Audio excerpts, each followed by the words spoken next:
లడ్డూలో నెయ్యి కల్తీపై సుప్రీంకోర్టులో వీహెచ్పీ పిల్ వేసింది.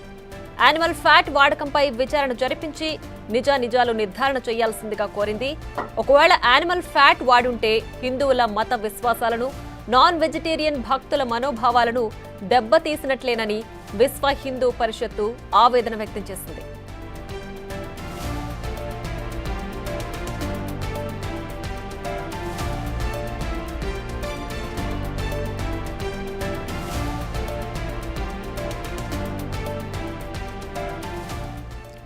శ్రీవారి లడ్డూలో నెయ్యి కల్తీపై సుప్రీంకోర్టులో వీహెచ్పీ పిల్ వేసింది.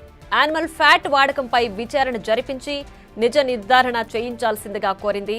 ఒకవేళ యానిమల్ ఫ్యాట్ వాడుంటే హిందువుల మత విశ్వాసాలను, నాన్ వెజిటేరియన్ భక్తుల మనోభావాలను దెబ్బతీసినట్లేనని విశ్వ హిందూ పరిషత్తు ఆవేదన వ్యక్తం చేసింది.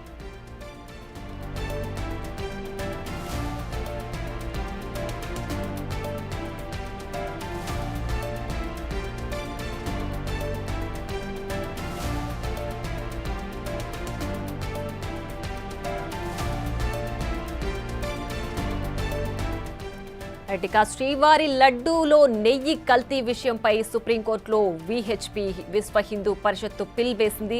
యానిమల్ ఫ్యాట్ వాడినట్లుగా వచ్చిన ఆరోపణలపై దీనిపైన విచారణ జరిపించాలని, నిజాలు త్వరగా తెలియాల్సింది ఉంది అని చెప్పి దానిపైన విచారణ చేయాల్సిందని చెప్పి కూడా కోరింది. ఒకవేళ యానిమల్ ఫ్యాట్ వాడుంటే హిందువుల మత విశ్వాసాలను, నాన్ వెజిటేరియన్ భక్తుల మనోభావాలను దెబ్బతీసినట్లేనని విశ్వ హిందూ పరిషత్తు ఆవేదన వ్యక్తం చేసింది.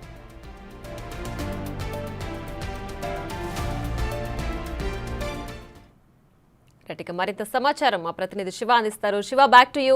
అయితే విశ్వ హిందూ పరిషత్ కూడా సుప్రీంకోర్టులో దీనికి సంబంధించిన పిల్ వేసింది. దీంట్లో యానిమల్ ఫ్యాట్ వాడారని, ఒకవేళ అలా వాడుంటే కనుక భక్తుల మనోభావాలు దెబ్బతీసినట్లేనని చెప్పి కూడా ఆవేదన వ్యక్తం చేస్తోంది. సో దీనికి సంబంధించిన డీటెయిల్స్ ఏంటి?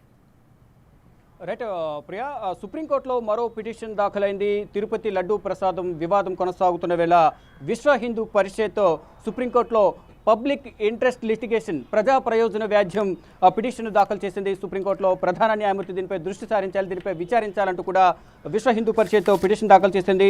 అంటే వెంకటేశ్వర స్వామికి సమర్పించే ప్రసాదంలో జంతువుల కొవ్వును వినియోగించారు, ఇది నిజమైతే హిందువుల మనోభావాలను దెబ్బతీసే విధంగా ఉంటుంది. కాబట్టి దీనికి ఈ కార్యక్రమాలకు ఈ విధంగా ఈ ప్రసాదాన్ని కల్తీ చేసే విధంగా వ్యవహరించిన వారందరికీ కూడా కఠినంగా శిక్షలు పడే విధంగా వ్యవహరించాలనేది ప్రధానంగా సుప్రీంకోర్టు చర్యలు తీసుకోవాలనేది, దీనిపై విచారణ చేపట్టాలనేది విశ్వ హిందూ పరిషత్ ఒక పిటిషన్ దాఖలు చేసింది. అంటే ఏదైతే జంతువుల కొవ్వును ఉపయోగించడం నిజమైతే హిందువుల విశ్వాసాలు, మత విశ్వాసాలను ప్రత్యక్షంగా అవమానించడమే కాకుండా అధిక సంఖ్యలో దేశవ్యాప్తంగా ఉన్న హిందువులకు సంబంధించి వారి మనోభావాలను దెబ్బతీసే విధంగా కూడా వ్యవహరించినట్లే అవుతోంది. ఈ నేపథ్యంలో దీనిపై మొత్తం క్లియర్గా దీనిపై విచారణ చేపట్టాలి. ఏదైతే ఏపీ సీఎం చంద్రబాబు విమర్శించారో, ఏదైతే ఆరోపణలు చేశారో, ఏదో ఏపీ ఇంటెలిజెన్స్ ఇచ్చిన నివేదిక ద్వారా మరోవైపు ప్రైవేట్ ల్యాబొరేటరీలో పరీక్షించిన అనంతరం దీంట్లో నకిలీగా అంటే కల్తీ నెయ్యి వినియోగించి ప్రసాదాన్ని తయారు చేశారని ఏదైతే నివేదిక వచ్చిందో ఒక ప్రైవేట్ ల్యాబొరేటరీ ద్వారా ఈ విషయాలన్నీ కూడా బయటికి వెలుగులోకి వచ్చాయి. దానికి సంబంధించి కూడా తీవ్ర దుమారం కొనసాగుతోంది. ఇటు చంద్రబాబు వ్యాఖ్యలకు కౌంటర్గా మాజీ టీటీడీ చైర్మన్ వైవి సుబ్బారెడ్డి మాట్లాడారు. కొద్దిసేపటి క్రితమే ఏపీ మాజీ సీఎం జగన్మోహన్ రెడ్డి కూడా మాట్లాడారు. ఇలా ప్రతి ఒక్కరు కూడా విమర్శలు ప్రతి విమర్శలు, అంటే రాజకీయ రంగు పులుముకుంటుంది. ఇది టీటీడీకి సంబంధించిన వ్యవహారం. ఇటు హిందువుల మనోభావాలను దెబ్బతీసే విధంగా గత ప్రభుత్వం వ్యవహరించింది. గత ప్రభుత్వ హయాంలో టీటీడీ ఈవోకున్న ఈవో ధర్మారెడ్డి ఇష్టానుసారం వ్యవహరించారు. అంటే ఐఏఎస్ ఆఫీసర్గా కాకుండా వైసీపీ కార్యకర్తగా జగన్మోహన్ రెడ్డి అనుచరుడిగా ఇక్కడ టీటీడీ కార్యక్రమాలు నిర్వహించారు అనేది ప్రధానంగా ప్రత్యర్థి పార్టీలు అయితే జగన్మోహన్ రెడ్డిని, టీటీడీ ఈవో ధర్మారెడ్డి, వైవి సుబ్బారెడ్డిని ఉద్దేశించి కీలక వ్యాఖ్యలు చేస్తున్నారు. అంటే ఈ ముగ్గురు కలిసే, అంటే పాలక మండలి ఏదైతే ఉంటుందో ఈవో కీలక నిర్ణయాలు తీసుకుంటారు. మొత్తం ఆర్థికంగా అన్ని విషయాల్లోనూ ఇంప్లిమెంటేషన్లోనూ అన్ని ఆర్డర్స్ అనేవి టీటీడీ ఈవోనే ఇస్తారు. మళ్ళా అంటే వీరి సలహాలతోనే, అంటే టీటీడీ ఈవో ఏది చెప్తే వైవి సుబ్బారెడ్డి ఏది చెప్తే జగన్మోహన్ రెడ్డి అది చేసే విధంగా కూడా ఇక్కడ వ్యవహరించారనేది ప్రధానంగా ప్రత్యర్థి పార్టీలు అయితే విమర్శిస్తున్నాయి. మొత్తంగా చూసుకుంటే హిందువుల మనోభావాలు దెబ్బతీసే విధంగా గత ప్రభుత్వం వ్యవహరించింది.